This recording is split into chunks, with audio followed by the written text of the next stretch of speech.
How did we get here? How did one single species come to live on every continent, thrive in every climate, and build civilizations that can reach for the stars? Just look around you. The bustling cities, the quiet villages, the frozen tundra, the scorching deserts. Every face you see, every language you hear, is part of an unbelievable journey. A journey that started with a tiny group of hunter-gatherers in Africa and ended with us, all of us, spread across an entire planet. This isn't just a story about surviving. It's the greatest journey ever told. It's a 300,000-year epic that reveals how we, Homo-Sapiens, became the last human species standing. What pushed our ancestors out of their homeland? What challenges did they have to overcome? And what secrets, written in our DNA, tell the tale of their incredible odyssey? This is the story of us. This is the story of the great human migration. Our story begins where all human stories do. In Africa, but this wasn't a single, uniform landscape. Imagine a continent of incredible diversity. Vast savannas teeming with giant animals, dense rainforests, and sprawling deserts. It was in this crucible of changing environments that our species, Homo sapiens, was born. The oldest fossils we've found, from a site in Morocco called Gebel Irhoud, push the dawn of our kind back a staggering 300,000 years. These weren't people you'd recognize on the street today. They had our characteristically flat, modern faces, but their brain cases were longer, lower, more archaic. They were a work in progress, the first draft of you and me. And they weren't alone. For most of human history, our planet was home to several kinds of humans. In Europe and Asia, our stocky, powerful cousins, the Neanderthals, were masters of the cold Ice Age landscapes. In Asia, the mysterious Denisovans roamed a species we know about almost entirely from a few small bones and the genetic ghosts they left behind in our DNA. And even within Africa, other hominins, like the small-brained Homo naledi, may have still walked the earth. The world used to be a much more human place, just not with our kind of human. So, what made our ancestors different? For a long time, we thought Homo sapiens were simply smarter, that we outcompeted everyone else with sheer brain power. But the real story is far more complex. Neanderthals had brains as large as ours, if not larger. They were sophisticated toolmakers, skilled hunters, and they cared for their sick and elderly. They were not the brutish caveman of cartoons. The key to our ancestors' success wasn't just a bigger brain, but maybe a different kind of brain. A brain wired for something revolutionary.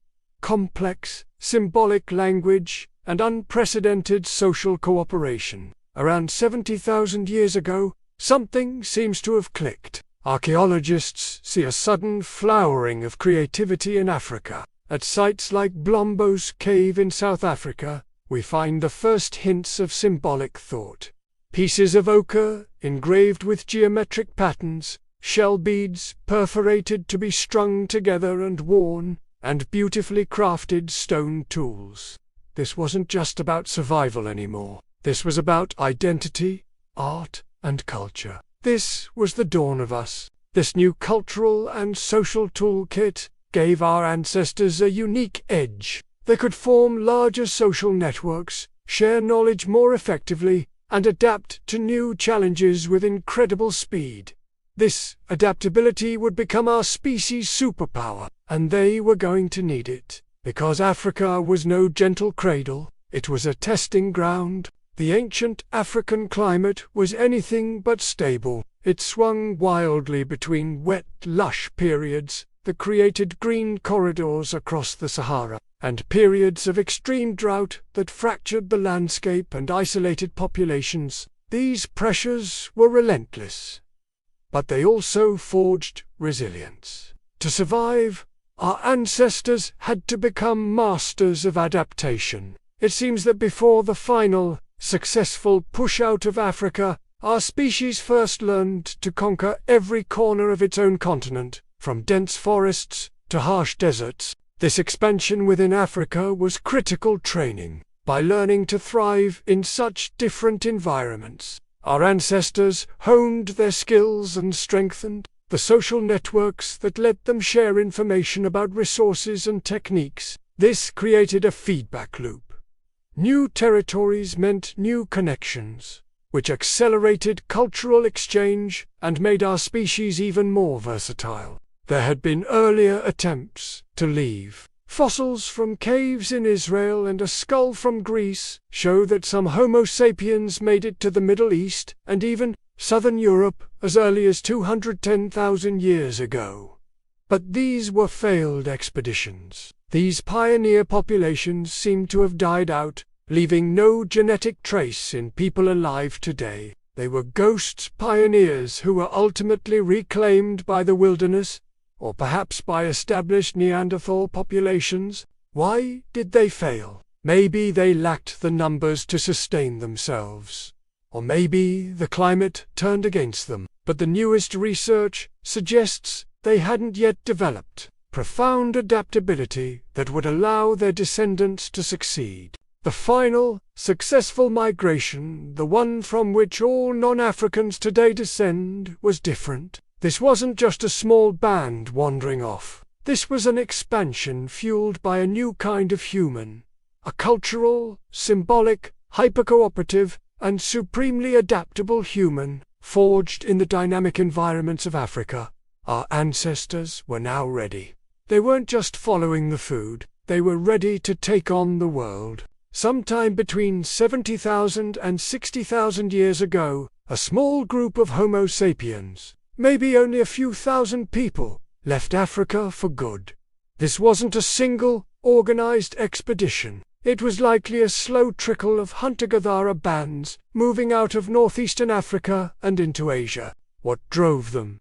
Probably a mix of things. Population pressure, the pursuit of migrating herds, or maybe just simple curiosity, that uniquely human desire to see what's over the next hill. A brief warm, wet period likely helped, turning the deserts of North Africa and Arabia into green corridors that provided the resources needed to make the journey. As they stepped into the Middle East, they entered a world that was already occupied. This was the heartland of the Neanderthals. For the first time, our ancestors came face to face with another intelligent human species on a large scale. What was that like? Our genetics paint a complex and surprisingly intimate picture. It wasn't a simple story of war and replacement. It was a story of coexistence, competition, and interbreeding. We know this because the proof is written in the DNA of almost everyone with ancestry outside of Africa, who carry between 1 and 2% Neanderthal DNA. This is a direct echo of encounters that happened tens of thousands of years ago. It tells us these two groups met and had children whose descendants are still here today. This genetic exchange might have been critical for our survival. As our ancestors moved into Eurasia, they faced new diseases and climates. The genes they acquired from Neanderthals, who had been adapting to those very conditions for hundreds of thousands of years, may have been a vital survival kit. Some of this inherited DNA is linked to our immune system and our skin, helping us fast-track our adaptation to a world outside of Africa. But the encounter wasn't entirely peaceful. As Homo sapiens populations grew, they inevitably competed with Neanderthals for the best caves, hunting grounds, and food. Our ancestors' larger social networks and perhaps more efficient hunting strategies may have given them a competitive edge over time. The story of their first steps out of Africa wasn't one of simple conquest, but of a long, complex interaction that shaped the destiny of both species. Once our ancestors got a foothold in the Middle East, they didn't stop. They spread out, splitting into two main streams. One group pushed north into the cold, arid steppes of Central Asia, but another, larger group took a different path. The Coastal Express. This southern route was a prehistoric following the coastline of the Arabian Peninsula, through Persia, and into India. These pioneers found a rich, predictable source of food in the ocean. Shellfish, fish, and seabirds allowed populations to move relatively quickly along the shores of the Indian Ocean. By at least 60,000 years ago, modern humans had reached Southeast Asia, and recent finds suggest they were confidently exploring far inland, much earlier than we previously thought. As they moved through Asia, they entered a land of incredible diversity, from tropical rainforests to towering mountains. And just like before, they found they weren't alone. This time, the human cousin they met was far more mysterious. In 2008, in a Siberian cave called Denisova, scientists found a tiny fragment of a pinky bone. When they sequenced its DNA, they were stunned. It belonged to a previously unknown group of archaic humans. They named them the Denisovans. Since then, we've learned a bit more from a few massive molars and a jawbone found on the Tibetan plateau. We now know Denisovans were widespread across Asia, from the freezing mountains of Siberia to the high-altitude plateaus of Tibet, and likely the humid forests of Southeast Asia. And, just like with the Neanderthals, our ancestors interbred with them. The genetic evidence is undeniable. Traces of Denisovan DNA are found in people across Asia and Oceania today. In fact, some populations in Melanesia carry the highest percentage of archaic DNA in the world, with up to 5% of their genome coming from Denisovan ancestors.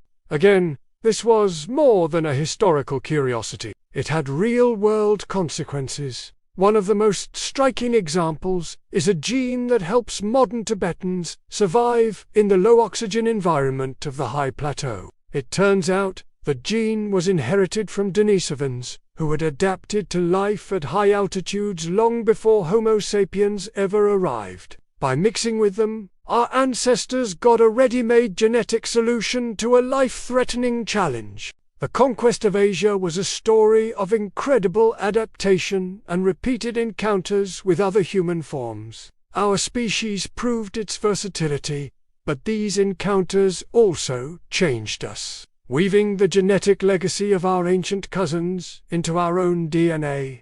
The journey, however, was far from over. From the shores of Southeast Asia, our ancestors looked out at the Pacific and prepared to make a leap that would test them like never before. Of all the great migrations, the settlement of Australia is one of the most remarkable. It was a watershed moment, when our species went from being land travelers to seafaring pioneers. During the last ice age, sea levels were much lower. The islands of Indonesia were connected to mainland Asia in a landmass called Sunda. Australia and New Guinea were joined together as a giant continent known as Sahul.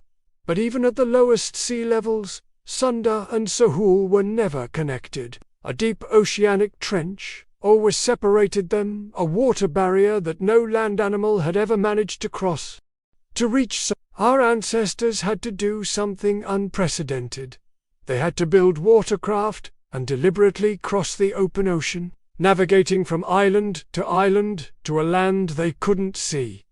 This wasn't an accident. It was a planned, intentional act of exploration that required a huge cognitive leap.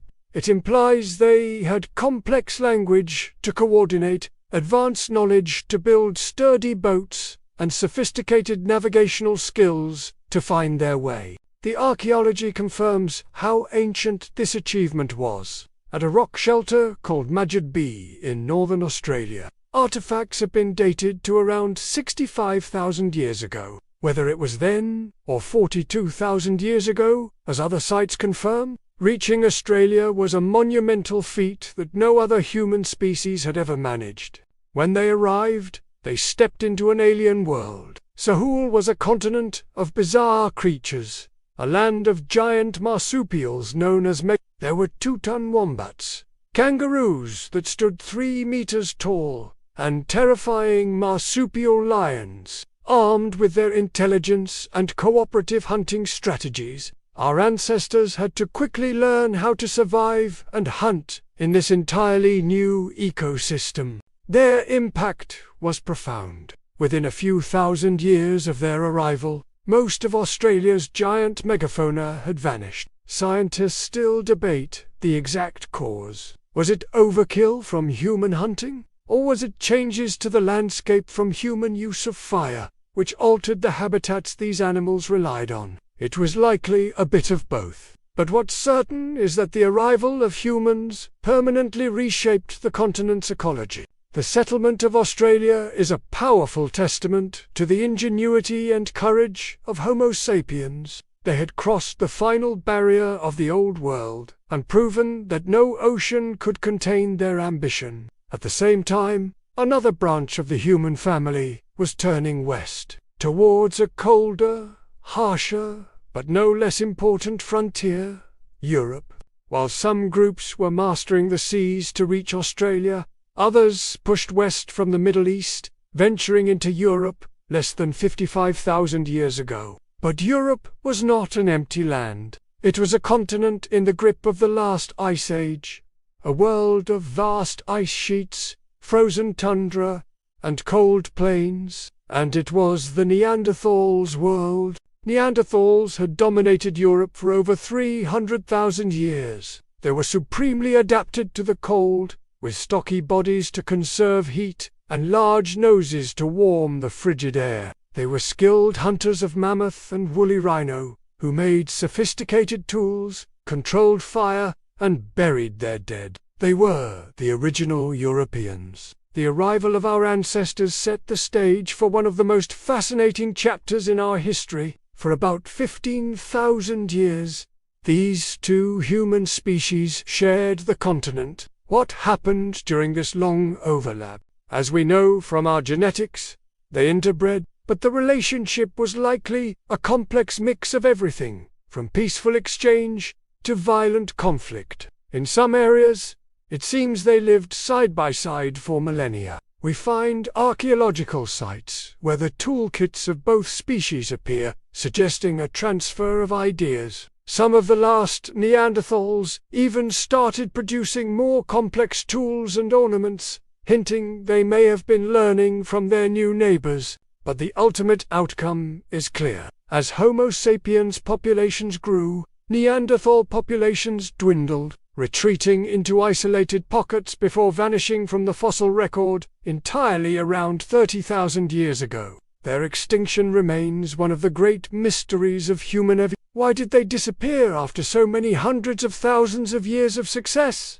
There's no single answer. It was likely a combination of factors. The climate was a major player, with dramatic and abrupt swings that would have stressed the animals and plants Neanderthals relied on. Homo sapiens, with our more diverse toolkits and larger social networks, may have been better able to adapt. Direct competition was almost certainly another factor. Neanderthals lived in smaller, more isolated groups. Homo sapiens seemed to have had a demographic advantage. Living in larger, more interconnected populations, our ancestors may also have had more efficient hunting techniques, like spear throwers, which allowed them to hunt more safely from a distance. Finally, a more insidious threat may have been disease. Our ancestors would have carried pathogens from Africa to which Neanderthals had no immunity, and vice versa.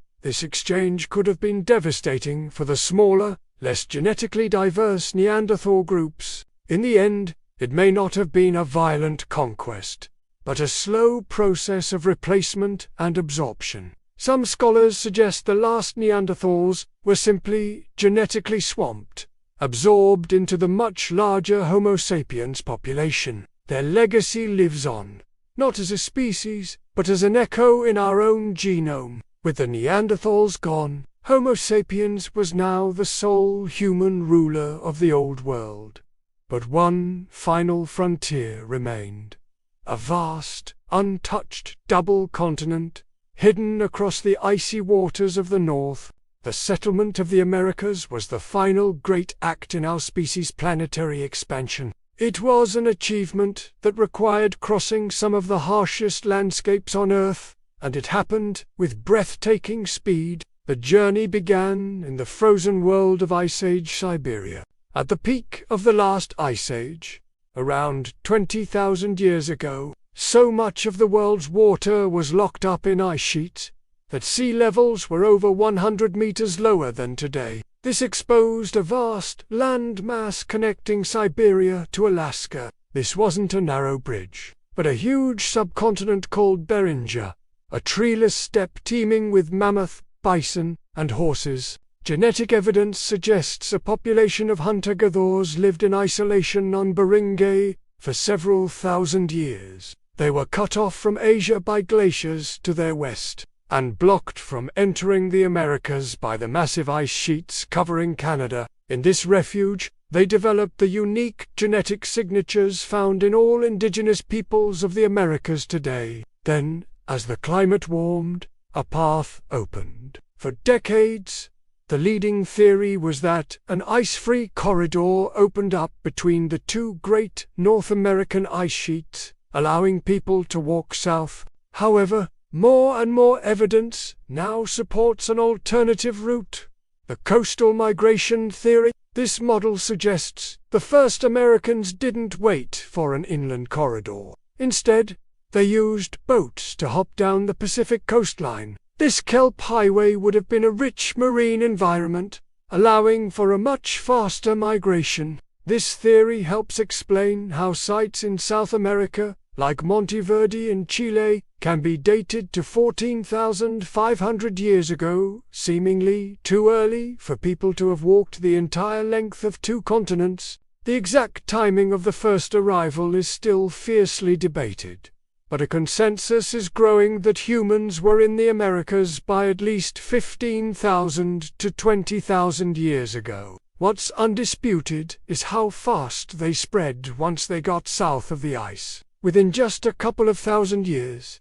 humans had gone from Alaska to the southernmost tip of South America. As they moved into these new lands, they encountered a continent filled with spectacular megafauna, giant ground sloths, massive short-faced bears, and iconic saber-toothed cats. The early Americans were formidable big-game hunters, famous for their beautifully crafted Clovis points stone spearheads found across North America. And just as in Australia, the arrival of humans coincided with a mass extinction. By about 10,000 years ago, most of the Americas' megafauna were gone. Again, the debate rages between human overkill and the overchill of rapid climate change. Most likely, it was a deadly combination of the two. With the peopling of the Americas, the great global migration was largely complete. In just 50,000 years since leaving Africa, our species had colonized every habitable continent,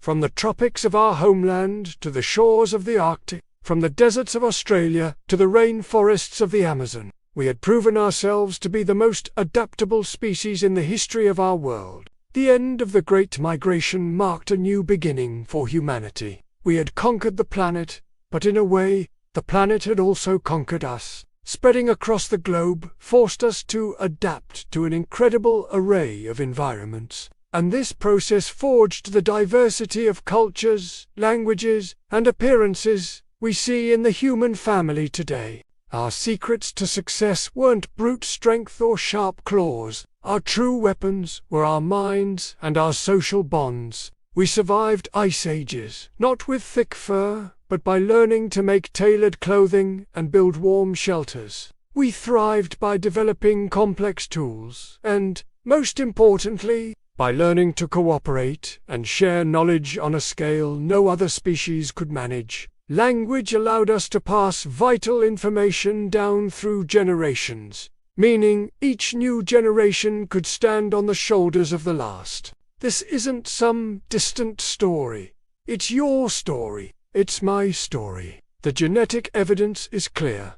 Every person with ancestry outside of Africa today is a descendant of those small bands who walked out of Africa some 60,000 years ago. and all of humanity, no matter where we live, traces its deepest roots back to a common African homeland. The echoes of this journey are inside ourselves. The Neanderthal DNA in a European, the Denisovan DNA in a Melanesian, the unique genetic markers of the first Americans, they are all living relics of this ancient odyssey. We are, quite literally, one big, complicated family. This story, our shared story, is constantly being rewritten. Every new fossil find, every ancient genome sequenced, adds another page, revealing more of this incredible saga. The science of our past is always moving, and there are still so many mysteries left to solve. If this story blew your mind the way it does ours, please consider liking this video and subscribing. It helps us keep exploring these incredible histories, and let us know in the comments what part of this journey you find the most amazing. From a vulnerable species in the African savanna to a global population of billions, our journey has been nothing short of miraculous. We faced down ice ages and supervolcanoes that drove other species to extinction. We outlasted all of our human cousins and inherited the Earth. The Great Migration is the foundational story of all of us. It's a powerful reminder that we are all travelers, all descendants of brave and curious people who dared to venture into the unknown. It's a story of our shared heritage, a testament to the human spirit, and a legacy of connection that binds us all together.